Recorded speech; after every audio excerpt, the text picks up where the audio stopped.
அருள் புரிவாய் தாயே நம்பினே நான் உனக்கு நாயகியே மாயே அம்பிகையே அருள் புரிவாய் தாயே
நாடியே துணிந்து பாடி புகழ் நாடுமே பணிய நாடியே துணிந்து பாடி புகழ் நாடுமே பணிய நாடியே துணிந்து பாடி புகழ் நாடுமே பணி தாயே பரா சக்தியே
இறைவா தேவசபைக்கும் ஒப்பான இந்த திருசபைக்கு வள்ளியாகிய அடியாளுடைய பரிவான வணக்கம் பட இனியது கேட்கும் தன்னோடு வேளா இனிது இனிது ஏகாந்த வினிது அதனிலும் இனிது அறிவுட சேர்தல் அதனிலும் இனிது அழகின சேர்தல் அதனிலும் இனிது அறிவுள்ளோரை கனவிலும் நினைவிலும் காண்பதுதானே என்ற அவையின் பொன்மொழிப்படி இந்த நாடும் வீடும் ஊரும் உலகமும் ஒன்றுபட்டால் ஒன்று வாழ்வு என்று இனிய செய்தியை கூறி உலக தெய்வங்களை எல்லாம் வேண்டி காக்கும் தெய்வமாகிய என் கத்தனின் கருணையினால் நானும் என்னை சார்ந்தவர்களும் செல்வங்கள் 16 பெற்று சிரஞ்சீவியாக வாழ வேண்டும் என்று எங்கள் இஷ்ட தெய்வமாகிய என் முருகப்பெருமானை வேண்டி என் பணியினை தொடருகின்றேன். நன்றி, வணக்கம், வணக்கம், வணக்கம்.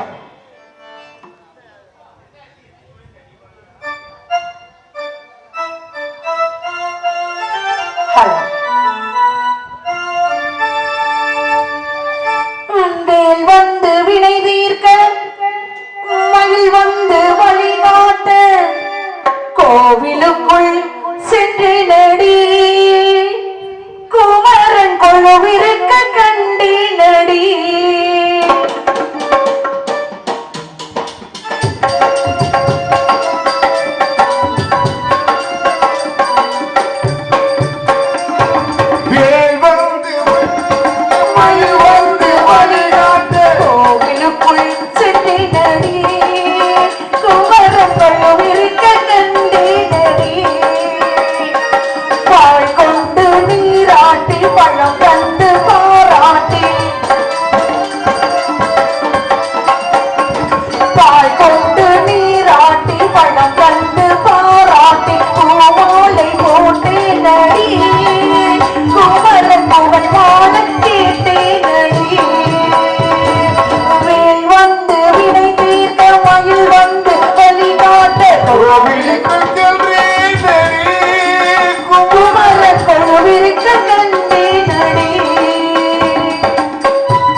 பழனிமலை உச்சியிலே கந்தனினை கண்டானடி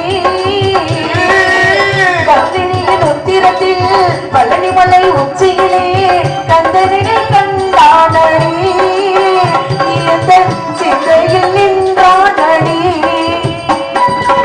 வேலலவோ மயிலலவோ வீட்டிருக்கும் வேலலவோ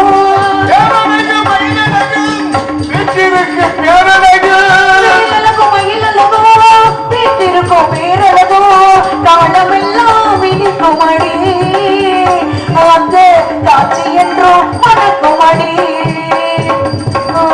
வந்து விதைத்திருக்க மயில் வந்து வழிகாட்ட கோவிலுக்கு சென்றேன் குமரன் கொள்ளுவிருக்க கண்டி நடி குமரன் கொள்ளுவிருக்க கண்டி நடி குமரன் கொள்ளுவிருக்க கண்டி நடி குமிழ் சிரிப்போம் படித்த சடையும் அவளமோள் வேணியும் பால் வெந்நீரும் இழுத்த முடித்த பொற்பாதமும் காணப்பெற்றால் மனித பிறவியாய் வேண்டுவதே இம்மாநிலத்திலே என்னை போற்றி புகழும் அந்த ஈசனின் உடலில் பொறுவகையாக திகழ்வது கண்ணியது உண்புகள் கற்பது உண்ணாமம் கசிந்து பத்தி பணிவது உன்னிரு பாதாமயத்தில் பகலிரவாய் தோன்றியது வைத்து நான் முன் செய்த புண்ணியம் எதுவோ என் அம்மா புவியேலு பூத்தாளே என்னை காப்பவள் அன்னை உமையவள் சக்தி சாமுண்டீஸ்வரி புதுக்கோட்டையாளு புவனேஸ்வரி திருவப்பூர் ஸ்ரீ முத்துமாரியம்மனை வணங்கி என் பணியினை தொடர்கின்றேன்.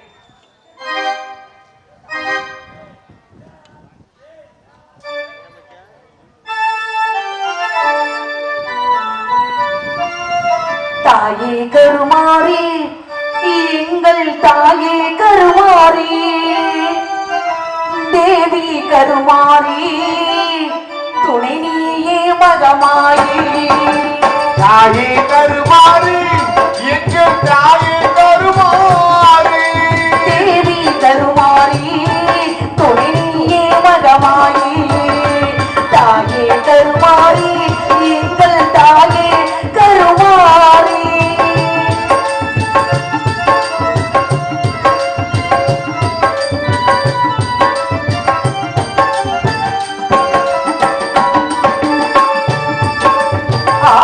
கண்கள் உடையவளே ஆலயத்தேர் கலைமகளே ஆயிரம் கண்கள் உடையவனே ஆலயத்தில் கலைமகளே கண்ணாலி காத்தருள்வாய் காலமெல்லாம் காத்தருள்வாய் கண்ணாலி காத்தருள்வாய் காலமெல்லாம் காத்தருள்வாய் தாயே கருமாரி எங்கள் கருமாரி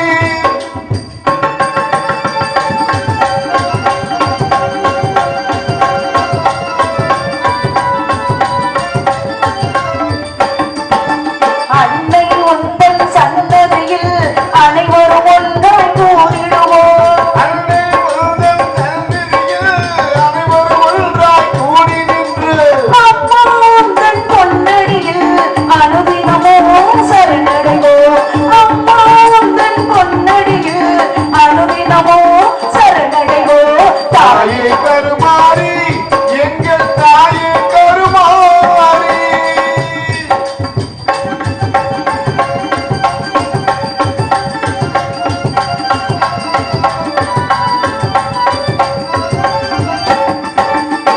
சிங்கமுகர் வாகனத்தில் சிங்கார மாரியம்மா சிங்கமுக வாயனத்தில் சிங்காரமாரியம்மா வந்து வரும் தந்தருவாய் எங்கள் குலதெய்வமம்மா வந்து வரும் தந்திடுவார் எங்கள் குலதெய்வமா தாயே கருமாரி எங்கள் தாயே கருமாரி தேவி கருமாரி துணை நீயே மகமாயி துணை நீயே மகமாயி துணை நீயே மகமாயி. சாமி வந்துரு சார். ஆத்தாளே எங்களை அபிராம வள்ளியை உன் அண்டமெல்லாம் பூத்தாளே மாதுளம்பு நிறத்தாளே புவியடங்கு காத்தாளே அங்குசம் பாசாங்குசமும் கரும்பு வில்லும் சேர்த்தாளே முக்கணியை தொல்வார்க்கு ஒரு தீங்குமில்லை என்று அந்த சமயபுரத்தாளை வேண்டிவிட்டார் நம் மனதில் உள்ள கவலையெல்லாம் தீரும் என்று அந்த சமயபுரத்தாளை வேண்டுவதற்கு முன்னால் அவருடைய கணவன் சிவபெருமானை நினைத்து தென்னாருடைய சிவனை போற்றி எந்நாட்டவர்க்கும் இறைவா போற்றி போற்றி என்று அந்த சிவபெருமானுக்காக ஒரே ஒரு முறை எல்லாரும் அப்படி என்ன வேண்டுதலா அப்படி எல்லாரும் தூங்குறீங்க நல்ல காத்து என்ன பண்றது எல்லாரும் எந்திரிச்சு உட்காருங்க இப்பவே இப்படி தூங்குனீங்கன்னா அப்புறம் முருகன் வரையில நீங்க எல்லாம் என்ன பண்ணுவீங்க இங்கேயே தூங்கிட்டு வீட்டுக்கு போயிடுறதா ரொம்ப சந்தோஷம் எல்லாரும் எந்திரிச்சு உட்கார்ந்து நல்லபடியா அந்த நாடகத்தை பாருங்க நவராத்திரி சிவராத்திரி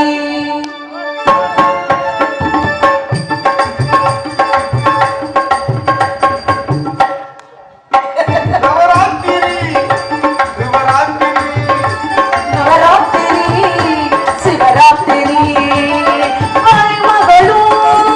கலைமகளும் கொடும் இருப்போம் ராத்திரி மலைமகளும் சேர்ந்து நம்மை மகிழ வைப்போம்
ஒரு நாடகம் நல்லபடியா சிறப்பா அமையணும்னா அதுக்கு முதல் காரணம் என்ன தெரியுமாங்க? இந்த ஒளிபெருக்கி தாங்க. இந்த ஒளிபெருக்கி மட்டும் நல்லா இருந்துருச்சுன்னா அன்னைக்கு யாரும் எதுவும் சொல்ல வேணாம். சரியான நேரத்துக்கு சரியான ஆளுங்க வந்துகிட்டு இருப்பாங்க. ஏன்னா நாங்க வெளியில வந்து கூட்டுங்க குறைங்க அப்படி வைங்க இப்படி வைங்க அப்படின்னு சொல்றதுலயே எங்க ஆளுங்க பாதி நேரத்தை கழிச்சுட்டு போயிருவாங்க. அதனால இன்னைக்கு ஒளிபெருக்கி அதனால இன்னைக்கு ஒளிபெருக்கி ரொம்ப அற்புதமா ரொம்ப சிறப்பா ரொம்ப சிறந்த முறையில எங்களுக்கு எந்த விதமான ஒரு சிரமமும் இல்லாம சிறந்த முறையில அமைச்சு கொடுத்துருக்காங்க. நாங்க உள்ள நுழையும் போதே பழனியப்பா அப்படின்னு சொல்லும் போதே எங்களுக்கு மனசுக்கு ரொம்ப சந்தோஷமா இருந்துச்சு. ஏன்னா எங்களுக்கு சிரமம் இல்லாம ஒரு பாடலை பாடுறதுக்கு இப்படி ஏற்பாடு பண்ணி கொடுக்கறது யாருன்னா பழனியப்பா ஆடியோஸ். மிக நன்றி, வணக்கம். ரொம்ப அருமையா இருக்கு, அற்புதமா இருக்கு. ரெண்டாவது காரணம் என்ன தெரியுமா? உடல் இருந்தா பத்தாது, உடலுக்கு தேவை உயிர் அப்படின்னு சொல்லி இருக்கிறாங்க. நாங்க உயிரா நினைக்கிறது யாரு தெரியுமா? இந்த பக்கம் மேலக்காரவங்க 4 பேர் தாங்க. இவங்க தான் விடுகிற வரைக்கும் எங்களுக்கு தெய்வம் மாதிரி நல்லா ஆடுங்க, நல்லா பாடுங்க, நல்லா பேசுங்க, இன்னும் கொஞ்ச நேரம் நில்லுங்க அப்படின்னு அவங்க தான் எங்களுக்கு ஆக்கமும் ஊக்கமும் கொடுக்கணும். ஏன்னா நாங்கனாலும் கொஞ்ச நேரம் உள்ளுக்குள்ள போவோம், உட்காருவோம், தண்ணி குடிப்போம், வெளியில வருவோம். ஆனா அவங்க அப்படி கிடையாதுங்க. விடுகிற 8 மணி நேரமும் இப்படி உட்கார்ந்த இடத்துல இருந்தே வாசிக்கிறாங்க. அப்படின்னா அந்த சங்கரனுடைய அருள் நிறைவாக கிடைக்க வேண்டும் என்று மனதார வேண்டுகிறேன். எனக்கும் இசைக்கலைஞர்களுக்கும் உள்ளிருக்கும் கலைஞர்கள் அனைவருக்கும் நிறைவாக கிடைக்க வேண்டும் என்று மனதார வேண்டுகிறேன். நாங்கள் வந்து இறங்கிய உடனே அறுசுவை உணவளித்த கிராமத்தார்களுக்கு மனமார்ந்த நெஞ்சார்ந்த நன்றி நன்றி நன்றி கிடந்த வணக்கம் வணக்கம் வணக்கம். அருமையான ஒரு சாப்பாடு. அந்த சாப்பாடை விட மிக சிறந்த முறையில் அந்த உபசரிப்பு. சின்ன பிள்ளைங்களா இருந்தாலும் அதுங்க வந்து பக்கத்திலேயே நின்று என்ன வேணும் ஏது வேணும்னு பக்கத்திலேயே நின்று கேட்டு அருமையான உபசரிப்பு. ஏன்னா உப்பிட்டவரை உள்ளளவு நினைக்கணும் அப்படின்னு சொல்லியிருக்காங்க. ஆமா, ஒரு நேரம் உங்க சாப்பாடை சாப்பிட்டாலும் அந்த உணர்வு எங்களுக்கு இருந்துகிட்டே இருக்கும். அதனாலதான் சொல்லியிருக்காங்க, ஒப்புடன் விளமலர்ந்து உண்மை பேச உப்பில்லா கூலிட்டாலும் உண்மதே அமிர்தமாகும் அப்படின்னு சொல்லியிருக்காங்க. மிக சிறந்த முறையில உணவளித்த கிராமத்தார்களுக்கு மனமார்ந்த நெஞ்சார்ந்த நன்றி நன்றி கடந்த வணக்கம் வணக்கம் வணக்கம். ஏன்னா 4 பேர் போன பாதையில போகணும். இந்த 4 பேர் போன பாதை யாரு தெரியுமா? நீங்களா? சமயக்குறவர்கள் தான். யாருங்க சமயக்குறவர்கள் அப்படின்னா அப்பர், சுந்தரர், மாணிக்கவாசகர், திருஞான சம்பந்தர். இந்த 4 பேர் போன பாதையில போகணும். இந்த உலகத்திலேயே 4 பேர் மெச்சும்படி வாழணும்னா யாரா தெரியுமா? மாதா, பிதா, குரு, தெய்வம் அப்படின்னு சொல்லி இருக்கிறாங்க. இந்த உலகத்துக்கு நம்மளை முதலில் அறிமுகப்படுத்தினது நம்மளுடைய தாய் தந்தையர். அவங்களுக்கு கண்டிப்பா ஒரு நன்றி கடன் செலுத்தியே ஆகணும். ஏன்னா வயசான காலத்துல அவங்களை நம்ம தவிக்க விட்டுறக்கூடாது. அவங்களுக்கு மாடம், மாளிகை, கோடகோபுரம் அதெல்லாம் தேவையே கிடையாது. வயிற்றுக்கு 3 வேளை சாப்பாடு, இருக்க இருப்பிடம், கட்டிக்க துணி, இதை கொடுத்தீங்கனாலே அவங்களுடைய மனது நிறையும், நம்மளுடைய வாழ்க்கை சிறப்பா இருக்கும். அதுக்காக தான் மாதா, பிதா, குரு, தெய்வம் இருக்காங்க. நம்ம அம்மா அப்பாவை எந்த அளவுக்கு மதிக்கிறோமோ அதை விட ஒரு படி மேலாக நமக்கு கற்றுக் கொடுக்கக்கூடிய ஆசானை மதிக்கணும். ஏன்னா எழுத்தறிவித்தவன் இறைவன் ஆவான் அப்படின்னு சொல்லியிருக்காங்க. குரு இல்லாத வித்தை குருட்டு வித்தை அப்படின்னு சொல்லியிருக்காங்க. அதனால எல்லாருமா இந்த வருஷம் 10வது 12வது எல்லாம் படிச்சு அதிக மதிப்பெண் எடுத்த குழந்தைங்கள் அனைவருக்கும் மனமார்ந்த நெஞ்சார்ந்த நன்றி நன்றி கிடந்த. எல்லா ஊர்லயுமே எல்லா குழந்தைங்களும் நல்ல மதிப்பெண் எடுத்திருக்கு. ரொம்ப சந்தோஷமா இருக்கு. அதே போல பெற்றவங்க பேச்சையும் கேட்டு நல்லா படிச்சு நல்ல முன்னேறி நல்ல ஒரு பெரிய உத்தியோகத்துல வந்து பெற்றவங்களுக்கு பெருமையை தேடி தரணும்னு கேட்டுக்கொண்டு, அதனால எல்லாருக்குமா சேர்த்து ஒரு நன்றி கடன்.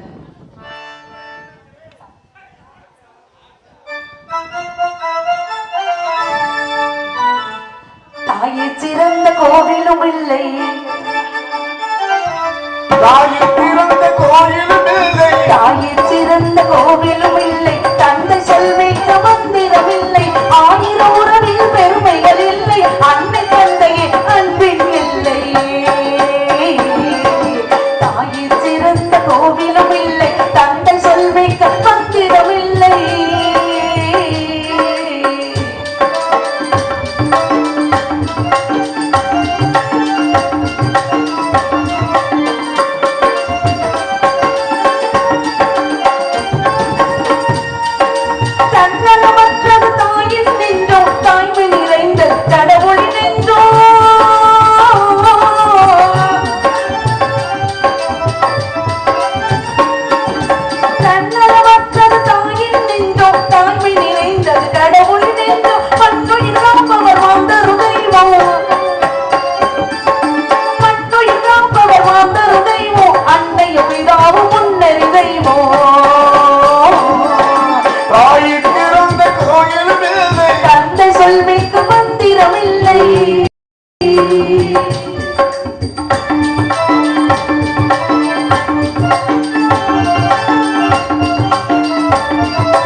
இப்ப நான் எதுக்காக வந்திருக்கேன்னு உங்க யாருக்காவது தெரியுமாங்க?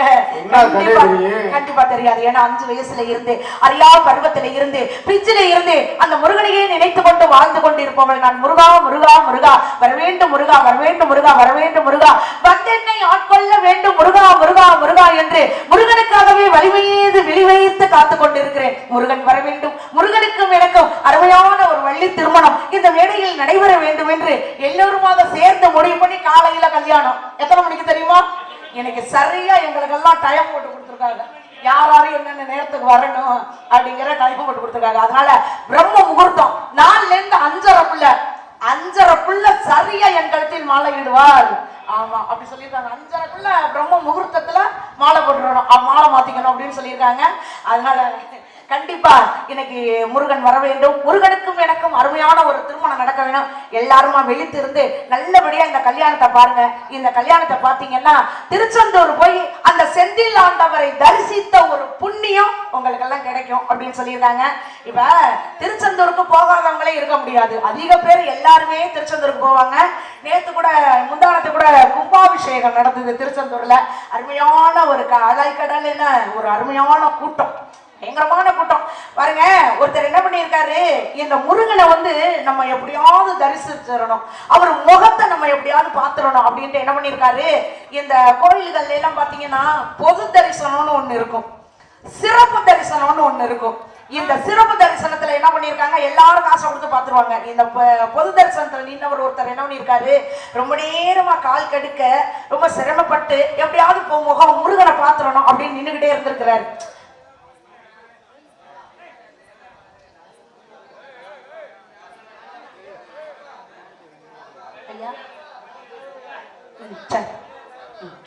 ரொம்ப சந்தோஷம்.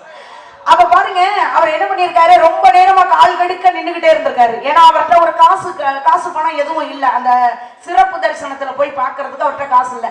அதனால ரொம்ப நேரமா கால் கடுக்க நின்றுகிட்டு இருக்காரு. இந்த சிறப்பு தரிசனத்துல ஒரு 1000 ரூபாய் பணத்தை கொடுத்து டிக்கெட்டை வாங்கி எல்லாரும் போய் முருகன் முகத்தை பார்த்து பார்த்து கும்பிட்டு வேக வேகமா போயிட்டாங்களாம். அப்ப இந்த பொது தரிசனத்துல நின்று அவர் நினைச்சாராம், முருகா காலையில இருந்து உன் முகத்தை பாத்துறணும், உன் தரிசனம் கிடைக்கணும் அப்படின்னு சொல்லி காலையில இருந்து ஒரு 7 மணி நேரம் 8 மணி நேரமா கால் கடுக்க நின்னுகிட்டு இருக்கிறேன். என்னால உன்னை பார்க்கவே முடியல.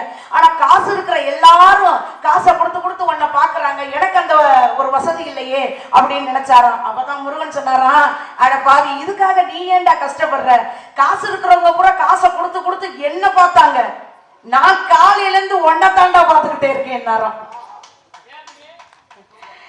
எவ்வளவு பெரிய ஒரு விஷயம். ஏன்னா ஆலயம் தொழுவது சாலவும் நன்று அப்படின்னு சொல்லியிருக்காங்க. கோபுர தரிசனம் கோடி புண்ணியம் அப்படின்னு இருக்காங்க. நம்ம இந்த திருவிழா எடுத்து நடத்துறது எவ்வளோ பெரிய கஷ்டம், எவ்வளோ பெரிய சிரமம் அப்படிங்கிறது நாடகக்காரங்க எங்க எல்லாருக்கும் நல்லா தெரியும்.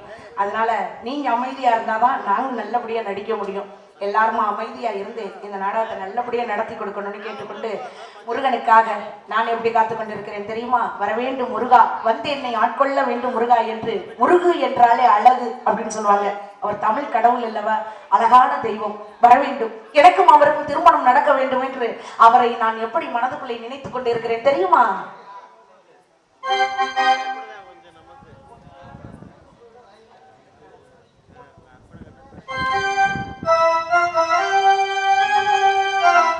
உன்னை நம்பி நெத்தியிலே பொட்டு வச்சே மத்தியிலே மச்சம் பொட்டு வச்சே மத்தியிலே நெத்தியிலே பொட்டு வச்ச காரணத்தை புரிஞ்சு தராசா விட்டு போனா உருந்து போகும் வாசன ரோஜா. உன்னை நம்பி நெத்தியிலே பொட்டு வச்சே மத்தியிலே மச்சம் பொட்டு வச்சே மத்தியிலே நெத்தியிலே பொட்டு வச்ச காரணத்தை புரிஞ்சு கராசா விட்டு போனா உருந்து போகும் வாசன ரோஜா.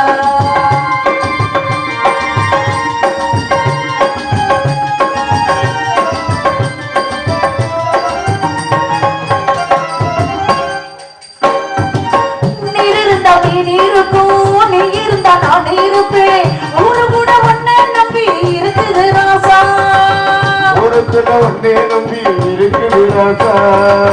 நீ இருந்தா மீன் இருக்கும், நீ இருந்தா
வாசன ரோஜா.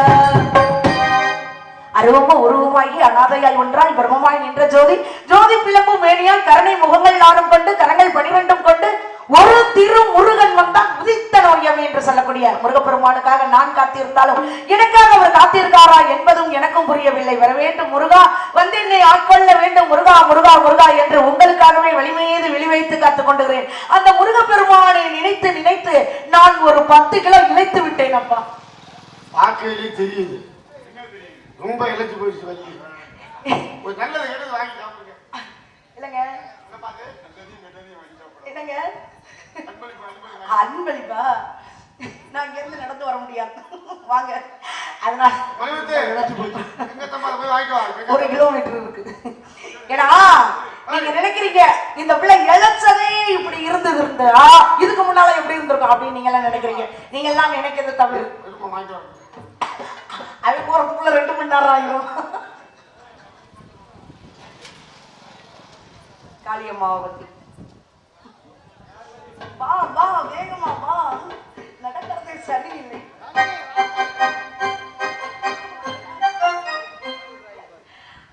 காளியம்மாவை பத்தி பாட வேண்டும் என்று அன்பளிப்பு கொடுத்துங்க. நன்றி நன்றி கிடந்த வணக்கம் வணக்கம் வணக்கம். ஏன்னா மெழுகு என்ன செய்யும், பிறருக்கு வெளிச்சத்தை கொடுத்து தன்னைத்தானே உருக்கிக் கொள்ளும். அதை போல முருகனை பற்றி நான் நினைத்து உருகுவது யாருக்குமே தெரியாது. வர வேண்டும் முருகா, அவருக்காக நான் எப்படி பூவோடும் பொட்டோடும் அவருக்காக ஒரு ரகசியம் சொல்ல வேண்டும் என்று காத்துக் கொண்டிருக்கிறேன். தெரியுமா?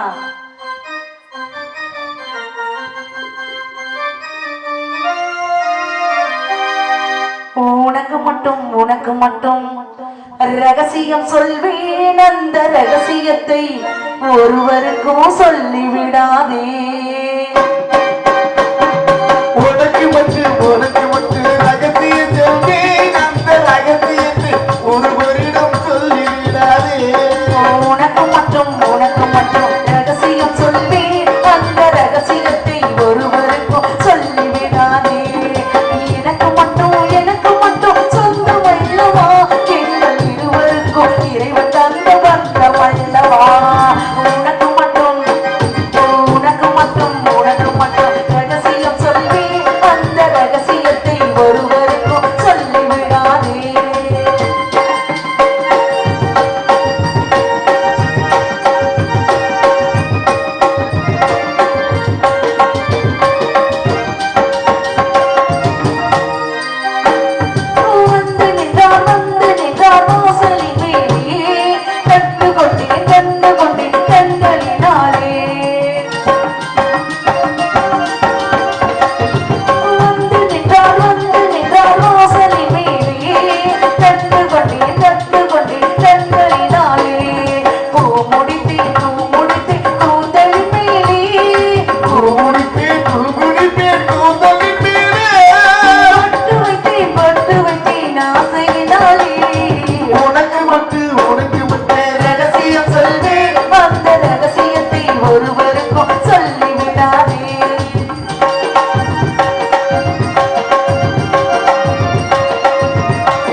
அந்த பந்த வல்லவா.